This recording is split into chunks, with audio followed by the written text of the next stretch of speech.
చంపినవాడు పక్కన ఉంటాడు. అంటే మనం అందరం కడప అందరికి తెలుసంట, మీ అందరికి తెలుసంట. మీ అందరికి తెలిసింది వాస్తవం, అవునా కాదా? మీకు తెలిసింది సత్యం, అవునా కాదా?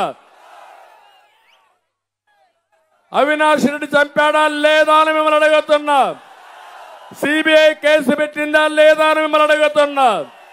కేసు పెట్టిన తర్వాత ఈయన కాపాడాడా లేదని అడుగుతున్నా. ఏంటి అంత ప్రేమ నీకెందుకు?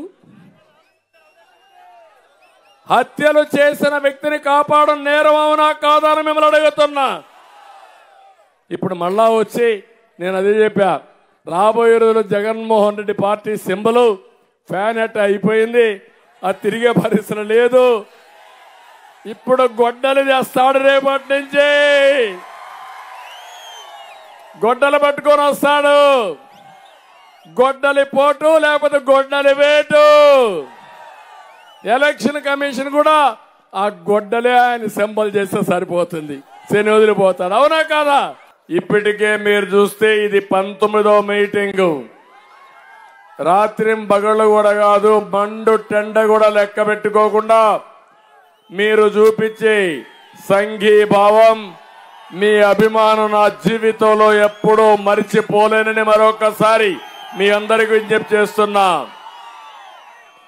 వచ్చే 39 రోజులు ఇంకా జోరు పెరగాలి, స్పీడ్ పెంచాలి, ఫ్యాన్ తుక్కు తుక్కు అయిపోవాలి. పనికిరాని ఆ తుక్కును డస్ట్బిన్ లో పడేయాలి. సిద్ధమా తమ్ముళ్ళు అని మిమ్మల్ని అడుగుతున్నా. సిద్ధమా తమ్ముళ్ళు అని మిమ్మల్ని అడుగుతున్నా. సిద్ధమా ఆడబిడ్డలను మిమ్మల్ని అడుగుతున్నా. అందుకే అందరినీ ఆలోచించమని కోరుతున్నా. దొంగలు పడ్డారు రాష్ట్రంలో, ఆ దొంగల నాయకుడే జగన్మోహన్ రెడ్డి. అంతకులు పడ్డారు రాష్ట్రంలో, బందిపోట్లు పడ్డారు రాష్ట్రంలో. ఆ బందిపోట్లకు నాయకత్వం జగన్మోహన్ రెడ్డి, అవునా కాదా అని మిమ్మల్ని అడుగుతున్నా. అందుకే మీరందరూ అన్నారు ఒక సైకో జగన్మోహన్ రెడ్డి అని, అవునా కాదా? ఇంత మునుపు ఏ ముఖ్యమంత్రినైనా ఏ నాయకుడినైనా సైకో అన్నారా అని మిమ్మల్ని అడుగుతున్నా. సైకో అన్నారంటే మీరందరూ నా పాట వేస్తా ఉంటే డాన్సులు చేస్తున్నారంటే అంటే మీలో ఎంత ఆవేదన ఉంది, ఎంత ఉద్వేగం ఉంది, రాష్ట్రం పట్ల ఎంత బాధ్యత ఉంది. 13వ తారీఖు 2 బటన్లు నొక్కాలి. ఒక బటన్ సైకిల్ మీద వెంకట్రాజుకి, రెండో బటన్ పార్లమెంట్ అభ్యర్థి పురంధేశ్వరికి. గులాబీ పువ్వు పైన సిద్ధమా తమ్ముళ్ళు అని అడుగుతున్నా. ఒకటి కేంద్ర ప్రభుత్వానికి, ఒకటి రాష్ట్ర ప్రభుత్వానికి. మీరు బటన్ నొక్కండి, ఒత్తొత్తి బటన్ నొక్కేవాడిని ఇంటికి పంపిద్దాం. మళ్ళా మీ భవిష్యత్తుకు నాంది, మీ భవిష్యత్తుకు భరోసా మాది. తమ్ముళ్ళు ఎంత మోసం చేస్తాడంటే ఏమీ తెలియనట్టు నంగనాచిగా మాట్లాడతాడు. ఈరోజు నేను చెప్తున్నా, మేము సిద్ధమని తిరుగుతున్నారు. ముందు సిద్ధమన్నారు, పెద్ద పెద్ద హోర్డింగ్లన్నీ పెట్టారు. ఇప్పుడు మేము సిద్ధమన్నారు. ఒక్కొక్క మీటింగ్ 1500 బస్సులు. వీళ్ళ అబ్బస్సొమ్ము ఇవన్నీ. వీళ్ళ తాత జాగీరి రాష్ట్రం. మనుషులందరినీ డబ్బులిచ్చి బిర్యానీ పెట్టి మద్యం పోయిపించి మత్తులో పెట్టి మీటింగ్లు వేస్తారు, అవునా కాదా అని మిమ్మల్ని అడుగుతున్నా. బెదిరిస్తున్నారు. పెన్షన్ ఇవ్వరంటే వాళ్ళ తాత సొత్తు. నేను అనుకుంటే నీకు ఒక్కడికి పెన్షన్ వచ్చేదా? ఒకటే చెప్తున్నా, ధర్మానికి ధర్మం, న్యాయానికి న్యాయం, దెబ్బకు దెబ్బ తీయడానికి కూడా సిద్ధంగా ఉన్నాం. ఏం తమ్ముళ్ళు, అవునా కాదా?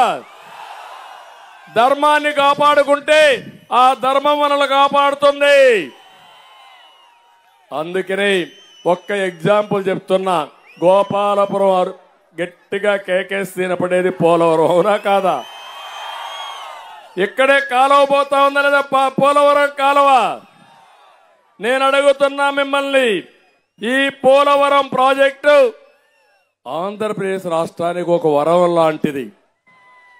మీరు ఒక్కసారి ఆలోచించండి. దేశంలోనే అతిపెద్ద ప్రాజెక్టు, 50 లక్షల క్యూసెక్స్ ఆఫ్ నీళ్లు. పెద్దగా ఫ్లడ్ వస్తే నీళ్లు వస్తాయి. ఆ ప్రాజెక్ట్ ఏదైనా ప్రమాదంలో పడితే తూర్పు గోదావరి, పశ్చిమ గోదావరి చాలా భయంకరంగా తయారయ్యే పరిస్థితి వస్తుంది. ఇది ఒక మల్టీపర్పస్ ప్రాజెక్ట్. ఇది 2000 టీఎంసీ నీళ్లు మనం వాడుకునే అవకాశం ఉంది. 2000 టీఎంసీ నీళ్లు వాడుకుంటే ఈ రాష్ట్రంలో కరువు అనే మాటే ఉండదు. నీ స్వార్థానికి, నీ అవినీతికి పోలవరం బలైపోయింది. జగన్మోహన్ రెడ్డి, ధైర్యం ఉంటే సమాధానం చెప్పు. ఎందుకు కాంట్రాక్టర్ను మార్చావు? ఎందుకు అధికారులు మార్చావు? ఎందుకు అవినీతి అని డ్రామాలేశావు? నేను అడుగుతున్నా, అవినీతి అని చెప్పేవి ఒక్క పైసా నిరూపించగలిగావా జగన్మోహన్ రెడ్డి అని అడుగుతున్నా. నిప్పులాగా బ్రతికాం. నువ్వు రాజకీయ కక్షతో బురదేయడానికి ప్రయత్నం చేస్తే ఆకాశం వైపు చూసి ఉమ్మితే ఆ ఉమ్మి ఎక్కడ పడుతుంది తమ్ముడు? ఆయన ముఖాన్నే పడుతుంది, అవునా కాదా? అదే జరిగింది ఈరోజు పరిస్థితి. అందుకే నేను ఒకటే చెప్తున్నాను, మాటలు చెప్పేవాడు కాదు కావాల్సింది. ఎవరు కావాలి? ఎవరు కావాలి? పనులు చేసేవాడు కావాలి. పోలవరాన్ని గోదావరిలో ముంచిన వాడు ఇక్కడ ఓటు అడిగే హక్కు ఉందా అని మిమ్మల్ని అడుగుతున్నా. ఉందా అని మిమ్మల్ని అడుగుతున్నా. ఓటేస్తారా అని మిమ్మల్ని అడుగుతున్నా.